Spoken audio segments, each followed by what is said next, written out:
In 1988, India signed a deal with erstwhile USSR to set up a nuclear power plant at Kudankulam, which is located at the southern tip of Tamil Nadu, less than 50 km away from Kanyakumari.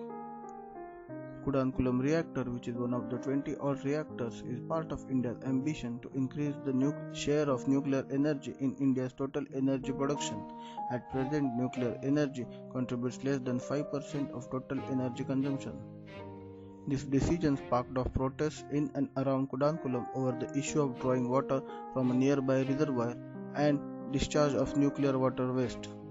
Local people feared that their coastline and consequently their livelihoods will be under threat if Kudankulam power plant starts functioning. Various successive governments promised the locals of assured jobs and decent standard of living, but these promises never materialized. People's Movement Against Nuclear Energy (PMANE) was formed under the leadership of Uday Kumar with the aim of forcing the government to close the plant. For years, local people and PMANE kept on protesting in various ways, but their pleas fell on deaf ears. Government and media both neglected this movement. In 2011, Fukushima disaster exposed the dangers of constructing a nuclear power plant so close to a seashore. It triggered fresh waves of protests at Kudankulam.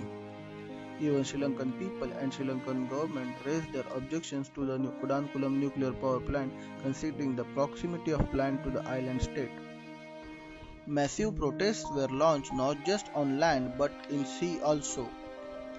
People started a Jala Satyagraha as thousands of people stood in sea waters for many days.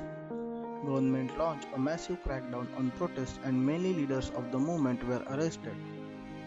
Cases like sedition have been lodged against large number of people. PMANE termed it as the death of democracy. Government also accused that PMANE and other NGOs are receiving foreign funds for their movement and diverting funds allocated for different purposes towards this movement. Anti-nuclear energy groups in many Western countries organize rallies in support of Kudankulam protesters. Besides that, many international and Indian intellectuals like Noam Chomsky and Arundhati Roy have expressed their solidarity with Kudankulam protesters. Government on time and again has assured that plant is completely safe, but it failed to engage in a constructive dialogue with the locals and alleviate their fears.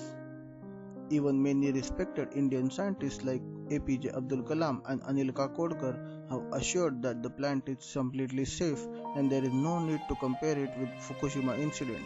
In spite of these assurances, protests are going on at plant site for many months. In May 2013, Supreme Court gave its green signal for commissioning of plant, on which PMANE expressed its displeasure. Plant is now expected to start the power generation within a month. Kudankulam protests raise a serious question over Indian democracy, how fair it is on part of a democratic government to neglect expressions of a certain section of society, even if it is for the larger good of society.